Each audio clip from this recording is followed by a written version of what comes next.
ചേട്ടാ, നരേന്ദ്രമോദി വീണ്ടും അധികാരത്തിൽ വരാൻ പോവുകയാണ്. ഏകദേശം ഉറപ്പായി കഴിഞ്ഞു നരേന്ദ്രമോദി വീണ്ടും അധികാരത്തിൽ എത്തുമെന്ന്. നരേന്ദ്രമോദി, ഞാൻ ഒരു കഥ പറയാം. കഥ എന്ന് പറഞ്ഞാൽ വളരെ ഈസി ആയിട്ടുള്ള കഥയാണ്. കുട്ടിക്കഥ, വളരെ കുട്ടിക്കഥ. എൻ്റെ ഒരു സാറുണ്ട്, എന്നെ പ്രസ് ക്ലബ്ബിൽ പഠിപ്പിച്ച സാറ്. പുള്ളി ഒരു നല്ല ഒരു കമ്മ്യൂണിസ്റ്റുകാരനാണ്. പുള്ളി നരേന്ദ്രമോദി 2014 കയറിയപ്പോൾ ഫേസ്ബുക്കിൽ ഇട്ട പോസ്റ്റ് എനിക്ക് ഇപ്പോഴും ഓർമ്മയുണ്ട്. ഇനി ഈ തെരഞ്ഞെടുപ്പ് കാണില്ല, ഇപ്പോൾ എമർജൻസി പ്രഖ്യാപിക്കാൻ പോവുകയാണ്, നമ്മളെയൊക്കെ ഇപ്പോൾ ചവിട്ടി പുറത്താക്കുമെന്ന് പറഞ്ഞ് പുള്ളി ഇട്ടു. 2019 ആയപ്പോൾ വീണ്ടും നരേന്ദ്രമോദി അധികാരത്തിൽ വന്നു. പുള്ളി അപ്പോഴും ഇട്ടു ഇതേ പോസ്റ്റ്. ഈ പുള്ളിക്ക് ഇത് തന്നെയാണ് പണിയെന്ന് എനിക്ക് തോന്നുന്നത്. അത് കഴിഞ്ഞ് ഇപ്പോൾ 2024 ആയപ്പോൾ പുള്ളി വീണ്ടും ഇട്ടേക്കുകയാണ്, ഇത് ഇനി മുതൽ മതേതരത്വം ഉണ്ടാകാൻ പോകുന്നില്ല. നരേന്ദ്രമോദി ഇപ്പോൾ പ്രധാനമന്ത്രിയായി കയറി കഴിഞ്ഞാൽ മതേതരത്വം ഒന്നും ഉണ്ടാകാൻ പോകുന്നില്ല. പക്ഷേ കുറച്ച് ഇൻറ്റൻസിറ്റി കുറഞ്ഞിട്ടുണ്ട് കേട്ടോ. ഇൻറ്റൻസിറ്റി കുറഞ്ഞു എന്ന് പറഞ്ഞു കഴിഞ്ഞാൽ 2014 മോദി കയറുമ്പം സോഷ്യൽ മീഡിയയിലൊക്കെ വലിയ പ്രചരണം, വ്യാപകമായിട്ടുള്ള പ്രചരണം എന്ന് പറഞ്ഞു കഴിഞ്ഞാൽ മോദി ഇപ്പോൾ വന്നു കഴിഞ്ഞ് എന്നും രാവിലെ ബ്രേക്ക്ഫാസ്റ്റിന് ഒരു മുസ്ലിമിനെ ചുട്ടു ഒന്ന് തിന്നിട്ടായിരിക്കും നരേന്ദ്രമോദി കയറുക എന്നൊക്കെ ആയിരുന്നു. പക്ഷേ ഇപ്പോൾ കുറച്ച് കുറഞ്ഞിട്ടുണ്ട്. എന്താ തോന്നുന്നത്? മോദി വന്നു കഴിഞ്ഞാൽ ഇവിടുത്തെ മതേതരത്വം തകർന്ന് തരിപ്പണമാകുമെന്ന് തോന്നുന്നുണ്ടോ? അല്ല, മോഡി വന്നല്ലോ, മോഡി 2 തവണ വന്നല്ലോ. മൂന്നാമത് വന്നു കഴിയുമ്പോഴായിരിക്കും അതിൻ്റെ കാരണം. ഈ വംശഹത്യക്ക് ഇവർ ഈ സ്റ്റേജസ് ഒക്കെ വെച്ചിട്ടുണ്ടല്ലോ, അറിയായിരിക്കുമല്ലോ. ഈ വംശഹത്യ നടപ്പിലാക്കാൻ പല സ്റ്റേജസ് ഉണ്ട്. ഇപ്പോൾ ധ്രുവ് റാഠിയുടെയൊക്കെ വീഡിയോ കണ്ടിട്ട് എങ്ങനെയാണ് ഒരു ഡിക്റ്റേറ്റർ ഉണ്ടാകുന്നത്, ഡിക്റ്റേറ്റർഷിപ്പ് എങ്ങനെയാണ് വരുന്നത്, അതിന് പല സ്റ്റേജസ് ഉണ്ട്. ആ സ്റ്റേജസ് ഒന്നും കംപ്ലീറ്റ് ആയിട്ടില്ല. ഈ വട്ടം കൂടെ വരുമ്പോഴായിരിക്കും അത് മൊത്തത്തിൽ കംപ്ലീറ്റ് ആയി നിങ്ങളൊക്കെ അതിൻ്റെ തിക്തഫലങ്ങൾ അനുഭവിക്കാൻ പോകുന്നതെന്നാണ് പുള്ളി പറയുന്നത്. അല്ല, ഇതൊക്കെ കുറേ ആളുകളൊക്കെ തന്നെ കാര്യങ്ങൾ മനസ്സിലാക്കാത്തതിൻ്റെ പ്രശ്നമാണ്. അവരോട് നമുക്ക് ക്ഷമിക്കാം. വേറെ ചില ആളുകൾ വയറ്റുപേപ്പിൻ്റെ രാഷ്ട്രീയത്തിൻ്റെ പ്രശ്നമാണ്. അതേ മുമ്പ് എനിക്ക് 2 ഡിബേറ്റിലൊക്കെ പങ്കെടുക്കുമ്പോൾ ഞാൻ ഭയങ്കര മോഡി വിരുദ്ധനായിരുന്നല്ലോ. ഗുജറാത്ത് മുഖ്യമന്ത്രി ഞാൻ മോഡിനെ ഭയങ്കര ശത്രുവായിരുന്നു. നോട്ട് നിരോധനം വന്നപ്പോഴും മോഡി വിരുദ്ധനായിരുന്നോ? നോട്ട് നിരോധനം പഠിച്ചതിന് ശേഷമാണ്. നോട്ട് നിരോധനം ഉത്തരേന്ത്യയിൽ സാധാരണക്കാരുടെ ഇടയിൽ ഇമ്പാക്റ്റ് ഉണ്ടാക്കിയിട്ടുണ്ട്. ഞാനത് ചേട്ടൻ്റെ ഒരു പണ്ട് വൈറലായ ഒരു ഏഷ്യാനെറ്റ് ന്യൂസിലാണോ എന്ന് അറിഞ്ഞൂടോ ഒരു വീഡിയോ കണ്ടിട്ടുണ്ടായിരുന്നു. കാരണം യഥാർത്ഥത്തിൽ ഇടതുപക്ഷം നടപ്പാക്കണമെന്ന് പറയുന്ന കാര്യങ്ങൾ നടപ്പാക്കുന്നത് നരേന്ദ്രമോദിയാണ്. നോട്ട് നിരോധനം ഒരു ഇടതുപക്ഷത്തിന്റെ ഒരു ആശയമായിരുന്നു. അത് ഭയങ്കര ഒരു രസകരമായിട്ടുള്ള സാധനമായിരുന്നു. നോട്ട് ഇങ്ങനെ ഈ പോളിസീസ് ഒക്കെ നിങ്ങൾ നോക്കിയാൽ മതി. ഈ രീതിയിൽ ഒരു ഭരണം പിടിച്ചിട്ട് ഇടതുപക്ഷ ഗവൺമെന്റുകളാണ് ഇത്തരം കാര്യങ്ങൾ ചെയ്യുക. മൊത്തം സിസ്റ്റത്തെ തച്ചുണ്ട്. മാവോ ചെയ്തിട്ടുണ്ട്. മാവോ കൊളേ ബോസന്മാരെയും IAS പിടിച്ചുകൊണ്ട് തുർക്ക്മെനിസ്ഥാൻ സൈഡിലെ തേർഡ് റേഞ്ച് എന്ന് പറഞ്ഞുകൊണ്ടുള്ള അവിടെ ഫാക്ടറികളുണ്ട്. അത് മലമുടക്കുകളാണ്. അവിടെ അങ്ങോട്ട് വിട്ടു. അവിടെയുള്ള ആളുകളെ പിടിച്ച് സിറ്റി കൊണ്ടുവച്ചു. ഇങ്ങനെയാണ് ഇന്ന് കാണുന്ന ചൈന ഡെവലപ്പ് ചെയ്തു വന്നത്. ആ രീതി ചെയ്യുന്ന പൊതുവെ ഇടതുപക്ഷക്കാരാണ്. പിന്നെ ഏറ്റവും കൂടുതൽ ഈ പറഞ്ഞ ജനങ്ങൾക്ക് ഗുണം കിട്ടുന്ന കാര്യങ്ങൾ സ്റ്റേറ്റ് തന്നെ നേരിട്ട് ജനങ്ങൾക്ക് വെൽഫെയർ സ്കീംസ് നടപ്പിലാക്കി. ഇത് ഇടതുപക്ഷത്തിന്റെ ലൈനാണ്. ഇത് പിന്നെ അമേരിക്കക്കാർ കമ്മ്യൂണിസം വളരുന്നുണ്ട് പേടിച്ചിട്ട് അവരും അമേരിക്കയിൽ അഡോപ്റ്റ് ചെയ്തതാണ് പിൽക്കാലഘട്ടത്തിൽ കിസിഞ്ചറിൻ്റെ ഒക്കെ സമയത്ത്. അതുപോലെ ഇന്ത്യയിൽ തന്നെ നോക്കുകയാണെങ്കിൽ ഈ മോഡി നടപ്പിലാക്കിയ പല കാര്യങ്ങളും ഒരു ഇടതുപക്ഷ ഗവൺമെൻറ് ഇവിടെ അധികാരത്തിൽ വന്നാൽ നടപ്പിലാക്കുന്ന പരിപാടികളാണ്. വെൽഫെയർ സ്കീംസ് ആണെങ്കിലും ഇൻഫ്രാസ്ട്രക്ചർ ഡെവലപ്മെൻറ്റ് ആണെങ്കിലും നോട്ട് നിരോധനം, കള്ളപ്പണം. ഇവിടെ കള്ളപ്പണമുണ്ട്, കള്ളപ്പണം പിടിക്കണമെന്ന് ഏറ്റവും കൂടുതൽ പറഞ്ഞുകൊണ്ട് ഇവിടെ പ്രതിപക്ഷമായിരുന്നില്ലേ? അതെ, കോൺഗ്രസ് പ്രദേശത്ത് അവരും പറഞ്ഞു എല്ലാവരും ഇതിനെതിരാണ്, ആരും ഒന്നും ചെയ്യില്ല. അപ്പം അത് പിടിക്കുക. അപ്പോൾ അതിനുവേണ്ടി നടത്തിയിട്ടുള്ള ശ്രമമാണ് നോട്ട് നിരോധനം. അത് ജയിച്ചോ തോറ്റോ എന്നുള്ളത് രണ്ടാമത് ഒരു അറ്റംപ്റ്റ് ആയിരുന്നു. ആ അറ്റംപ്റ്റിന് കൈയടിക്കല്ലേ വേണ്ടത്. പിന്നെ നോട്ട് നിരോധനം എല്ലാവരോടും വിളിച്ച് പറഞ്ഞിട്ട് 1 വർഷം ടൈം കൊടുത്തിട്ട് ചെയ്യാൻ പറ്റുമോ? അപ്പോൾ ഇവന്മാർ മുക്കില്ലേ? എന്തിൻ്റെ പോലും മുക്കിയിട്ടുണ്ട്. നോട്ട് നിരോധനം കൊണ്ട് 2 കാര്യങ്ങളുണ്ടായത്. താഴെ തട്ടിലുള്ള ഈ പറയുന്ന ട്രാൻസാക്ഷൻ, ഈ റിയൽ എസ്റ്റേറ്റ് പോലുള്ള ഭയങ്കര ബബിൾസ് ഇല്ലാതായി, ടെറർ ഫണ്ട് ഇല്ലാതായി. അതുകൊണ്ടാണ് കാശ്മീരിൻ്റെ ഡ്രാസ്റ്റിക് ആയിട്ട് അതിനുശേഷം ടെറർ ഇൻസിഡൻസ് കുറഞ്ഞിട്ടുണ്ട്. നരേന്ദ്രമോദി മതത്തിൽ കോൺസ്റ്റന്റ് ആയിട്ട് കൈവയ്ക്കുന്നുണ്ടെന്ന് തോന്നിയിട്ടുണ്ടോ? അത് പ്രത്യേകിച്ച് മുസ്ലിങ്ങൾക്കിടയിൽ. മുത്തലാഖെന്ന് ചോദിച്ചു, ഞങ്ങൾ സമ്മതിക്കില്ല. മുസ്ലിം സ്ത്രീകളുടെ വിവാഹപ്രായം, മുസ്ലിം സ്ത്രീകളുടെ അല്ല മുഴുവൻ സ്ത്രീകളുടെ വിവാഹപ്രായം 21 വയസ്സാക്കാൻ ഞങ്ങൾ പോവുകയാണ്, ഞങ്ങൾ സമ്മതിക്കില്ല. അത് കഴിഞ്ഞ് പൗരത്വ ഭേദഗതി നിയമം വന്നു, ഞങ്ങൾ സമ്മതിക്കില്ല. ഇങ്ങനെ പറഞ്ഞ് വലിയ രീതിയിലുള്ള പ്രശ്നങ്ങളും പ്രക്ഷോഭങ്ങളും കാര്യങ്ങളും ഒക്കെ കേരളത്തിൽ, എസ്പെഷ്യലി ബാക്കിയുള്ള സ്ഥലത്ത് അതിൻ്റെ ഇൻറ്റൻസിറ്റി കുറവാണ്, കേരളത്തിൽ ഉണ്ടാകുന്നുണ്ട്. അപ്പോൾ ഇതൊക്കെ വെച്ചിട്ടായിരിക്കും അവർ പറയുന്നത് നരേന്ദ്രമോദി ഇനി വന്നു കഴിഞ്ഞാൽ ഇവിടെ നിന്ന് സകല ആൾക്കാരെയും ചവിട്ടി പുറത്താക്കുമെന്ന്. അല്ല, ഇതിൻ്റെ ഒരു കാര്യം എന്ന് വെച്ചാൽ നിങ്ങൾ മതേതരത്വമാണല്ലോ വിഷയം. മതേതരത്വത്തെ പറ്റി മര്യാദയ്ക്ക് അറിയാത്തതിൻ്റെ പ്രശ്നമാണ്. നിങ്ങൾ മതേതരത്വം നിങ്ങൾ എന്താ ഉദ്ദേശിക്കുന്നത്? ശബരിമലയിൽ പിന്നെ ബാബരി സ്വാമി ഉള്ളതാണ്. അത് മതേതരത്വമല്ല, മതസൗഹാർദ്ദം. മനസ്സിലായില്ലേ? കേരളത്തിൽ ബേസിക്കലി മതേതരത്വമല്ല, മതസൗഹാർദ്ദമാണ്. മതേതരത്വം എന്ന് വെച്ചാൽ ബേസിക്കലി ഒന്നെങ്കിൽ തീരെ മതമില്ല, അല്ലെ എല്ലാ മതവും പരസ്പരം ഉൾക്കൊണ്ട് മുന്നോട്ട് പോകുന്നതാണ്. അത് കേരളത്തിലെ രീതി എന്ന് വെച്ചാൽ ഇപ്പം ഞാൻ ശക്തമായ ഇസ്ലാം മത വിശ്വാസിയാണ്. ഞാൻ എനിക്ക് ഹിന്ദുമതം വലിയ റെസ്പെക്റ്റൊക്കെ കാണും. വല്ലപ്പോഴും എന്തെങ്കിലും ചടങ്ങൊക്കെ നടക്കുമ്പം എല്ലാവർക്കും പങ്കെടുക്കുന്ന ചടങ്ങാണ്, അതിൻ്റെ ഭാഗമായിട്ട് നിൽക്കുമ്പോൾ എനിക്കതിൽ വിശ്വാസം അല്ലെങ്കിൽ പോലും ഞാൻ ആ റെസ്പെക്റ്റ് മാനിച്ച് ഞാനവിടെ നിൽക്കാറുണ്ട്. എന്താ ചെയ്യേണ്ടത് ചെയ്യാറുണ്ട്. ഇനി എല്ലാ ദൈവവും ഒന്നാണ് എന്നുള്ള ഒരു ദൈവത്തിൻ്റെ എന്നുള്ള ഛന്തസ്സാണ് എന്നുള്ള ഫീൽ ഉള്ളതുകൊണ്ട് തന്നെ ഞാൻ അതിൻ്റെ കോറിനെ ബഹുമാനിക്കുകയും ചെയ്യും. അതിനെ മനസ്സറിഞ്ഞതിന് തൊഴിലാവുന്നുണ്ട്. പക്ഷേ ഞാൻ ഒരിക്കലും പൂജയുള്ള ഒരു ഹിന്ദു ക്ഷേത്രത്തിൽ പോകാറില്ല. പോവുകയാണെങ്കിൽ എന്നെ ഫ്രണ്ട്സ് എനിക്ക് ഇപ്പോഴാണ് എന്റെ നാട്ടുകാർക്ക് അറിയാവുന്നത്, മുമ്പാണ് എനിക്ക് പോയത്, അന്നേം പോവില്ല. കാരണം ഹിന്ദു ക്ഷേത്രത്തിൽ അല്ല, ഹിന്ദു ക്ഷേത്രത്തിൽ ക്രിസ്ത്യൻ പള്ളിയിലും പോവില്ല. 2 കാരണം കൊണ്ടാണ്. അവിടെ ഒന്ന് അഹിന്ദുക്കൾക്ക് പ്രവേശനം ഇല്ല. അല്ല, ഞാൻ തമിഴ്നാട്ടിലുള്ള ടൂറിസ്റ്റ് കേന്ദ്രങ്ങളായിട്ടുള്ള ക്ഷേത്രങ്ങൾ പോകാറുണ്ട്, അല്ലാത്തത് പോവില്ല. കാരണം 2 കാര്യങ്ങൾ അതിലുണ്ട്. എന്നെ സംബന്ധിച്ചിടത്തോളം എന്റെ ദൈവം അല്ലാഹു അല്ലാതെ മറ്റാരെയും നമിക്കാൻ പാടില്ല, എന്റെ മതവിശ്വാസം അനുസരിച്ച്. അപ്പം എനിക്ക് ആ ദൈവത്തെയാണ് ഞാൻ നമിക്കാറുള്ളത്, ബാക്കിയുള്ളവരെ ഞാൻ ബഹുമാനിക്കും. ആ ദൈവത്തിന്റെ വ്യത്യസ്ത മാനിഫെസ്റ്റേഷൻ എന്ന രീതിയിൽ അവരെയും ഞാൻ മനസ്സുകൊണ്ട് നമിക്കുന്നുണ്ട്, പക്ഷെ പുറത്ത് ചെയ്യാറില്ല. രണ്ടാമത്തെ കാര്യം എന്ന് വെച്ചാൽ ഇപ്പം ഹിന്ദുക്കൾക്ക് പിന്നെ പ്രവേശനം അല്ല, അഹിന്ദുക്കൾ പ്രവേശനമില്ല എന്ന് എഴുതി വെച്ച ക്ഷേത്രത്തിൽ ഫക്രുദ്ദീൻ അലി പോയി കഴിഞ്ഞാൽ എന്താ സംഭവം? ഫക്രുദ്ദീൻ അലിക്ക് ആ ക്ഷേത്രത്തിൽ ദൈവത്തോട് വലിയ ബഹുമാനോ ആദരവോ അല്ലെങ്കിൽ എൻ്റെ ദൈവത്തിന് തന്നെ മറ്റൊരു മാനിഫെസ്റ്റേഷനോ ഫീൽ ഉണ്ടെങ്കിൽ പോലും സാധാരണക്കാരായ ഹൈന്ദവ മതത്തിൽ പിന്നെ അമ്പലത്തിൽ പോകുന്ന ആളുകൾക്ക് അത് മുഖമുണ്ടാക്കും. അവര് മനസ്സിലായില്ലേ? എനിക്ക് തോന്നുന്നില്ല. ഉണ്ട്, ഉണ്ടാക്കും. അങ്ങനെയാണ് ഗുരുവായൂർ ബൈലാരവിയുടെ മോൻ മേസിയുടെ മോളാണ്. ഹിന്ദുക്കളെ കേരളമെന്ന് തന്നെയാണ് ഞാൻ പറയുന്നത് വെച്ചാൽ അത് മുഖമുണ്ടാക്കും എന്ന് എനിക്കറിയാം. ഞാൻ പല ആളുകളും സംസാരിച്ച സമയത്ത് എനിക്ക് ഫീൽ ചെയ്ത്. അപ്പൊ അങ്ങനെയുള്ള സ്ഥലങ്ങൾ ഞാൻ പോകാറില്ല. പക്ഷെ താല്പര്യമുണ്ടോ? ഇല്ല, എനിക്ക് എൻ്റെ ദൈവം ഉണ്ടല്ലോ, അല്ല ഉണ്ടല്ലോ. പിന്നെ എനിക്ക് അവിടുത്തെ ഒത്തുപണികൾ ഇതെല്ലാം ഇഷ്ടമാണ്. ഇൻകേസ് ഒരു ദിവസം പോകണം. ഇപ്പൊ ഞാൻ ഖജുരാഹോ, ഇന്ത്യയിലെ ഇപ്പം നിലവിലുള്ള ഏറ്റവും പഴക്കം ചെന്ന ഹിന്ദു ടെമ്പിൾ ഉണ്ട്. അത് മധ്യപ്രദേശ് കാടിന്റെ നടുവില്ല. ഞാൻ ഈ ഐക്കണോഗ്രാഫിയും യുനെസ്കോ അംഗീകരിച്ച ക്ഷേത്രങ്ങൾ പോലെയുള്ള അല്ല, യുനെസ്കോ അത് ഖജുരാഹോയിൽ ഞാൻ പോയിട്ടുണ്ട്. ഖജുരാഹോ പല ക്ഷേത്രങ്ങളും പൂജയൊന്നുമില്ല, ഒരു ക്ഷേത്രത്തിലെ പൂജയുള്ളൂ. പിന്നെ ഈ ഇന്ത്യയിൽ ഏറ്റവും പഴക്കം ചെന്ന മധ്യപ്രദേശിലുള്ള ചെറിയൊരു കാവ് പോലെയുള്ള ചെറിയൊരു ക്ഷേത്രമാണ് ഏറ്റവും പഴക്കം ചെന്നത്. എനിക്ക് ഗുപ്ത കാലഘട്ടം 2000 വർഷം പഴക്കമുണ്ട് അവിടെ ഞാൻ പോയിട്ട് ആ ക്ഷേത്രത്തിൽ പോയിട്ടുണ്ട്. പക്ഷേ കേരളത്തിൽ ആ ക്ഷേത്രത്തിൽ പോയിട്ടുള്ള അപൂർവം ചില ആളുകൾ ഒരാളായിരിക്കും ഞാൻ. ഇപ്പോഴാണ് അവിടെ അടുത്ത കാലത്ത് പിന്നെ ഈ BJP-ക്കാർ വന്നതിന് ശേഷമാണ് ഇപ്പോൾ അവിടെ പൂജയൊക്കെ രണ്ടാമത് തുടങ്ങിയത്. ചെറിയൊരു ക്ഷേത്രം, അതിൻ്റെ അടുത്തൊരു കുളമുണ്ട്, അവിടെയൊക്കെ ഞാൻ പോയിട്ടുണ്ട്. അതൊരു ടൂറിസ്റ്റ് ലൊക്കേഷനാണ്, മനസ്സിലായി, ഒരു വിഷ്ണു ക്ഷേത്രമാണ്, ടൂറിസ്റ്റ് ലൊക്കേഷനാണ്. അതല്ലാതെ ഈ പൂജ നടക്കുന്ന സ്ഥലങ്ങളിൽ ക്ഷേത്രങ്ങളിൽ ഞാൻ പോകാത്തത് ഒന്ന് ഈ പറയുന്ന എനിക്ക് എൻ്റെതായ ദൈവമുണ്ട്, പിന്നെ ആ ദൈവത്തിൻ്റെ മാനിഫെസ്റ്റേഷനാണ് മറ്റു ദൈവങ്ങൾ, അല്ലെ മറ്റു ദൈവങ്ങളുടെ മാനിഫെസ്റ്റേഷനാണ് ഞാൻ വിശ്വസിക്കുന്ന ദൈവം. ഒന്നാണ് എന്ന് വിശ്വസിക്കുന്ന ഒരാളാണ് ഞാൻ. എല്ലാ ദൈവങ്ങളും അത് പറയുന്നത് ഞാൻ എല്ലാ ദൈവങ്ങളിലും ഒരു ദൈവത്തിന്റെ പല മാനിഫെസ്റ്റേഷനാണ് എല്ലാ ദൈവങ്ങളും എന്ന് വിശ്വസിക്കുന്ന ആളാണ്. അതിൽ എനിക്കൊരു ദൈവമുണ്ട്, ഞാൻ പരമ്പരാഗതമായിട്ട് വിശ്വസിക്കുന്നു. രണ്ടാമത്തെ കാര്യം ഈ പറയുന്ന സാധാരണ വിശ്വാസികൾക്ക് ചിലപ്പോൾ പല ക്ഷേത്ര ഹിന്ദുക്കൾക്ക് പ്രവേശനം എഴുതി വെച്ചത് അതുകൊണ്ടാണ്. അപ്പോൾ അത് ക്രിസ്ത്യൻ പള്ളികളിലാണെങ്കിൽ പല പള്ളി, എല്ലാ പള്ളിയല്ലേ, പുറത്തുള്ളവരെ അങ്ങനെ അവരെ എൻകറേജ് ചെയ്യാറില്ല. ഞാൻ ഇനിയിപ്പോൾ വല്ല കല്യാണത്തിനൊക്കെ പോകുമ്പോൾ അത് അപ്പോൾ എല്ലാവർക്കും വെൽക്കം ചെയ്യുന്ന സമയമാണ്. ആ സമയത്ത് കല്യാണത്തിൽ പങ്കെടുത്ത് വരുമെന്നല്ലാതെ ഞാൻ ഇത്തരം കാര്യം കേരളത്തിലെ രീതി എന്ന് വെച്ചാൽ നമ്മൾ എപ്പോഴും നമ്മൾ മറ്റു ഉത്തരേന്ത്യ പോലെയുള്ള ഒരു ഹിന്ദു കോളനി മുസ്ലിം കോളനി ഒന്നുമില്ല. പക്ഷേ ഈ പറഞ്ഞ മറ്റുള്ളവരെ മതവികാരത്തെ വ്രണപ്പെടുത്താൻ നമ്മൾ പോകാറില്ല. അതായത് പള്ളിയിലേക്ക് ഹിന്ദുക്കളും കയറാറില്ല, ക്ഷേത്രങ്ങളിലേക്ക് മുസ്ലിങ്ങളും പിന്നെ ചില സോക്കോൾഡ് ഈ പറയുന്ന വിവരമില്ലാത്ത ആളുകളും ബുദ്ധി എന്ന് പറയുന്ന ആളുകളും ഈ പറയുന്നതിന് അത് 2 സ്ഥലത്തും കുറി തൊട്ടും കുറി തൊടാണ്ടും ഒക്കെ കയറും. നമ്മളെ പോലെ ഇതിനെ ബഹുമാനിക്കുന്ന ആളുകളായിരിക്കണം എന്നില്ല. അവര് ബഹുമാനിക്കുന്ന ആളുകളെ സംബന്ധിച്ചിടത്തോളം എൻ്റെ ഒരു പോളിസി കൃത്യം അതാണ്, ഞാനത് ചെയ്യാറില്ല.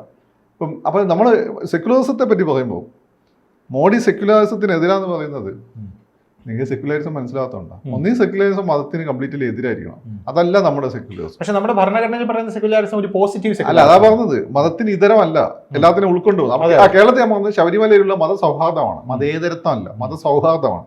കേരളത്തിൽ മതസൗഹാർദ്ദമാണ്. മതലയനം എന്ന് പറഞ്ഞാൽ എന്താ? ചില ഈ ഉസ്താദ്മാരൊക്കെ പറയുന്നുണ്ടായിരിക്കും അത് മതലയനമാണെന്ന് പറയുന്നത്. അങ്ങനെ മുജാഹിദ് ബാലുശ്ശേരിയെ പോലുള്ള ആൾക്കാർ പറയുന്ന കേട്ടിട്ടുണ്ട്, മതലയനമാണ് ഇതൊക്കെ എന്ന് പറയുന്നത്. അത് എന്തുകൊണ്ടായിരിക്കും? ഇപ്പോൾ ഞാൻ മുസ്ലിംസിന്റെ ഇടയിൽ നേർച്ച എന്ന സംവിധാനമാണ്. ഇത് പൊതുവെ അറേബ്യയിലെ മുസ്ലിംസിന്റെ ഇടയിലില്ല. ഇത് ഹിന്ദുക്കളുടെ നമ്മളൊക്കെ ബേസിക്കലി പണ്ടത്തെ ഹിന്ദുക്കൾ കൺവേർട്ട് ചെയ്തതാണല്ലോ. അല്ലെങ്കിൽ ഈ പറഞ്ഞതിന് ഒരു ഷെയ്ക്കോ അല്ലെ അറബിയോ വന്നിട്ട് ഏതെങ്കിലും ഹിന്ദു സ്ത്രീയെ കല്യാണം കഴിച്ചിട്ടുണ്ടായതാണല്ലോ, വിമാനം കൊണ്ട് തിരിച്ചു പോയിട്ടുണ്ടാവുമല്ലോ. അപ്പൊ ആ ട്രഡീഷൻ നമ്മൾ മതവിശ്വാസത്തെ നമുക്ക് വിഷ്ണുവിനെയും ശിവനെയൊക്കെ മാറ്റി ചിലപ്പോൾ നമ്മൾ അള്ളാഹിനെ പ്രതിഷ്ഠിച്ചിട്ടുണ്ട്. പക്ഷെ ഈ ആചാരങ്ങൾ അങ്ങനെ തന്നെ വെക്കും. നമ്മളെ ഭക്ഷണം പോലെ, നമ്മളെ വസ്ത്രധാരണ ശൈലി, ഇതിന് മാറ്റില്ലല്ലോ. ഇപ്പൊ അടുത്ത കാലത്തല്ലേ ഈ പിന്നെ അറബികളെ പോലെ വെളുത്ത മറ്റേ എന്താണ് ഗൗൺ ഇട്ട് നമ്മളെ നാട്ടിൽ പയ്യന്മാർ നടന്നു തുടങ്ങിയത്. അല്ലാതെ അവർ മുണ്ടല്ലേ എടുത്തു വരുന്നത്. അപ്പൊ പിന്നെ മുസ്ലിം അത് കാണിക്കാൻ വേണ്ടി ഇടത്തോട്ട് കൊടുക്കും, അത്രേ ഉള്ളൂ. ക്രിസ്ത്യാനികൾ അതുപോലും ചെയ്യില്ല. അതായിരിക്കും ഇയാൾ ഉദ്ദേശിച്ചത്. അതിനൊക്കെ പ്യൂരിഫൈ ചെയ്തിട്ട് പ്രവാചകന്റെ കാലഘട്ടത്തിൽ ഇസ്ലാം ഉണ്ടാക്കണമെന്ന് നാളാണ് ഇയാളൊക്കെ. അങ്ങനെ തന്നെ എല്ലാവരും പറഞ്ഞു തുടങ്ങിയാൽ കണ്ട് നമ്മൾ DNA വരെ ഓപ്പറേറ്റ് ചെയ്ത് മാറ്റേണ്ടി വരും. കാരണം നമ്മൾ DNA അറബീന്റെ സാധനമല്ലല്ലോ കൂടുതലുള്ളത്, അറബീന്റെ വളരെ കുറവായിരിക്കുമല്ലോ. അതൊക്കെ മണ്ടത്തരാണ് പറയുന്ന കാര്യം. അവരാണ് ഈ തീവ്രവാദ പ്രസ്ഥാനങ്ങളുടെ എല്ലാം തന്നെ സൈക്കോളജിക്കലായിട്ടുള്ള ഒരു സാധനം സലഫിസമാണ്. അത് നമുക്ക് അങ്ങോട്ട് പോകാം. അപ്പം ഇന്ത്യയിലെ മതേതരത്വം എന്നാൽ നമ്മൾ പോസിറ്റീവ് എല്ലാത്തിനും ഉൾക്കൊണ്ട് പോകാം. ഇത് കണ്ടുപിടിച്ച ഇന്ത്യ തന്നെയാണ്. മതേതരത്വം ആ അർത്ഥത്തിൽ പോസിറ്റീവായ മതേതരത്തെ കണ്ടുപിടിച്ച് നമ്മൾ ഇന്ത്യക്കാരാണ്. ഇന്ത്യയിൽ മാത്രമല്ല ഇത്ര ഗംഭീരമായിട്ടുള്ള പറയുന്നേക്ക് മറ്റ് യൂറോപ്പിലൊക്കെ എന്ന് വെച്ചാൽ ജൂതന്മാരാ എല്ലാം തന്നെ പുറത്തുനിന്ന് വന്ന ആളുകൾ രീതിയിൽ അവർ പീഡിപ്പിച്ചുകൊണ്ടിരിക്കുകയായിരുന്നു, മനസ്സിലായില്ലേ? അതുപോലെ തന്നെ പ്രൊട്ടക്ഷൻ രാജ്യങ്ങളിൽ പിന്നെ കത്തോലിക്കരാ മധ്യകാലഘട്ടം നടന്നതാണ്. കത്തോലിക്ക രാജ്യങ്ങൾ പ്രൊട്ടക്ഷൻ പീഡിപ്പിക്കലാണ്. അങ്ങനെയാണ് ഇവന്മാർ കുറേ എണ്ണം ഇംഗ്ലണ്ടിലെ കത്തോലിക്ക രാജാവ് വന്ന സമയത്ത് അവിടെ പ്രൊട്ടക്ഷൻ്റെ പീഡിപ്പിച്ച് അവർ രക്ഷപ്പെടാൻ വേണ്ടി പോയ അമേരിക്ക എന്ന രാജ്യം ഉണ്ടായത്. മനസ്സിലായി? എന്താണ് അമേരിക്ക എന്ന രാജ്യം എങ്ങനെയാണ് ഉണ്ടായത്? ഈ പറയുന്ന മത പീഡനം ഏറ്റവും പ്രൊട്ടക്ഷൻ്റെ പോയിട്ടുണ്ടാക്കിയ രാജ്യമാണ്. അപ്പം നമ്മളങ്ങനല്ല ചെയ്തത്. നമ്മൾ ജൂതന്മാർ ഇവിടെ വന്നപ്പോൾ നമ്മൾ സ്വീകരിച്ചു. അത് നിങ്ങളെ വിശ്വാസം ആയിക്കോട്ടെ, കാര്യങ്ങളൊക്കെ ചെയ്തോളൂ, നമുക്കൊരു പ്രശ്നമില്ല, നമ്മളെ ഇതിൽ കയറി കൊത്തരുത്. അത് ആദ്യം പറഞ്ഞിട്ടുണ്ട്. ഈ സവർണ്ണ വിവാദപ്പെട്ട ആളുകളെ വിളിച്ച് മതം മാറ്റില്ലെന്ന് പറഞ്ഞിട്ടുണ്ട്. പക്ഷെ താഴെ തട്ടിൽ വേണമെങ്കിൽ ആയിക്കോളൂ എന്ന് പറഞ്ഞിട്ടുണ്ട്. പിന്നെ രണ്ടാമത്തെ കാര്യം, പിന്നെ മുസ്ലിംസ് അതിനുശേഷം ക്രിസ്ത്യൻസ് വന്നു. ക്രിസ്ത്യൻസിന്റെ സിറിയൻ അടിച്ചോടിച്ചപ്പോൾ ഇവിടെ വന്നു, ഇറാൻ അടിച്ചോടിച്ചപ്പോൾ ഇവിടെ വന്നു. അവരാണ് ഇവിടുത്തെ സിറിയൻ ക്രിസ്ത്യൻസ്. പിന്നെ ഉള്ളത് ഈ പറയുന്ന മുസ്ലിംസ് ഇവിടെ വന്നു. അവർക്ക് നമ്മളെല്ലാ സൗകര്യവും ചെയ്തു കൊടുത്തു.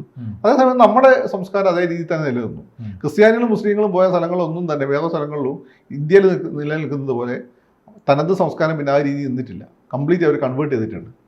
കാരണം അവർ പലപ്പോഴും അല്ല അതുപോട്ടെ അല്ല പാകിസ്ഥാനിൽ മുസ്ലിങ്ങൾ വന്നത് ഇതെല്ലാം കൂടെ ചേർന്ന രാജ്യമല്ല അല്ല പറയുന്നത്. അതൊക്കെ നമ്മൾ ഒരു ടെക്നിക്കൽ ടേമാണ് ആ പറയുമ്പോൾ. നമ്മളെ അങ്ങനെ പറയുകയാണെങ്കിൽ ഒരുപാട് അഫ്ഗാനിസ്ഥാൻ കുറേ കാലം നമ്മുടെ ഭാഗമായിരുന്നു, ചൈനയുടെ കുറേ ഭാഗങ്ങൾ നമ്മുടെ ഭാഗമായിരുന്നു, ബർമ്മ കുറച്ചു കാലം നമ്മുടെ ഭാഗമായിരുന്നു, അങ്ങനെ പറയാം. അതല്ലാതെ നമ്മൾ ഇന്ത്യ ആസ് എ ഹോൾ ബ്രിട്ടീഷുകാരെ മുമ്പുള്ള ഇന്ത്യ എന്ന് പറഞ്ഞാൽ ഒരു ഗുപ്തന്മാർക്കെതിരെ യുദ്ധം ചെയ്തിരുന്നത് ശതവാഹന താഴെയുള്ള രാജാക്കന്മാരാണ്. മുഗളന്മാർക്കെതിരെ യുദ്ധം ചെയ്തിരുന്നത് പിന്നെ ഇവിടെയുള്ള ഗോൽക്കണ്ടയിലെ രാജാക്കന്മാരാണ്.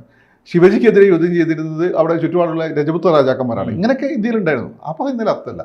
ഞാൻ പറയുന്നത് ഈ ലോകത്തെ മറ്റു പ്രദേശങ്ങളെല്ലാം ഇസ്ലാം ഭൂരിപക്ഷം പ്രദേശങ്ങൾ ഇസ്ലാം ക്രിസ്ത്യാനിറ്റി എവിടെ ചെന്നോ എല്ലാവരും അവർ മതം മാറ്റിയിട്ടുണ്ട്, അല്ലെങ്കിൽ അങ്ങനെ മതം മാറ്റപ്പെട്ടിട്ടുണ്ട്. ഇപ്പം കച്ചവടക്കാർ വഴിയാണ് ഇന്തോനേഷ്യയിലൊക്കെ ഇസ്ലാം എത്തുന്നത്. അവിടെ വാളിൻ്റെ വഴിയല്ല. ഇപ്പം ഉത്തരേന്ത്യയിലാണെങ്കിലും മറ്റു സ്ഥലങ്ങളിലൊക്കെ വാളിൻ്റെ വഴിയാണ്.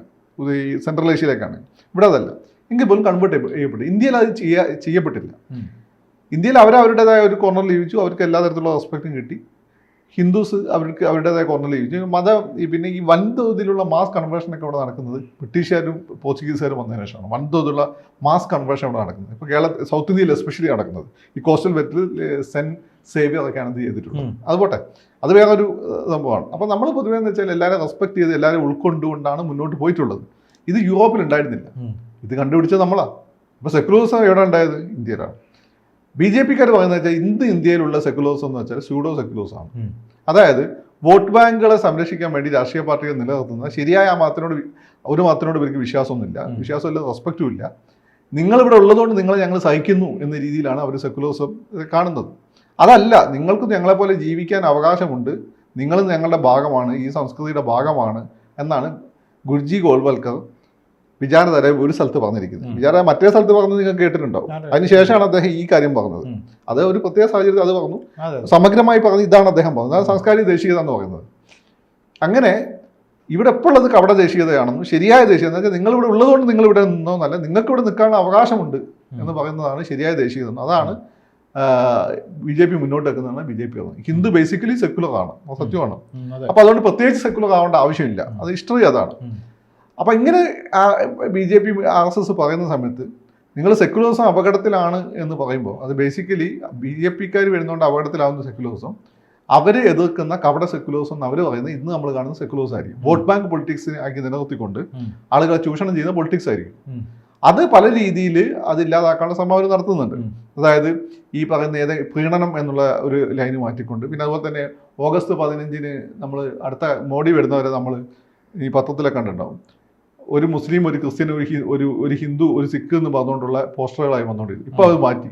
ഇപ്പം പ്രത്യേകം നിങ്ങൾ മതം മനസ്സിലാവില്ല, ട്രൈബൽസ് ഇതിനൊക്കെ ഇമ്പോർട്ടൻസ് കൊടുത്തുള്ള പോസ്റ്ററുകളാക്കി. അങ്ങനെ പൊതുവേ നമ്മൾ ചില സ്റ്റാൻഡേർഡ് മോഡലുകൾ ഉണ്ടാക്കിയ ആളുകളെ അതിൻ്റെ ഉള്ളിൽ നിർത്താനുള്ള ആ ശ്രമത്തിനെതിരെ ഈ മതത്തിന് ബാഹ്യമായതുകൊണ്ട് ഒരു സാംസ്കാരികമായിട്ടുള്ള ഏകത്വത്തിന് ഊന്നൽ കൊടുത്തിട്ടാണ് ഇവർ മുന്നോട്ട് പോകുന്നത്.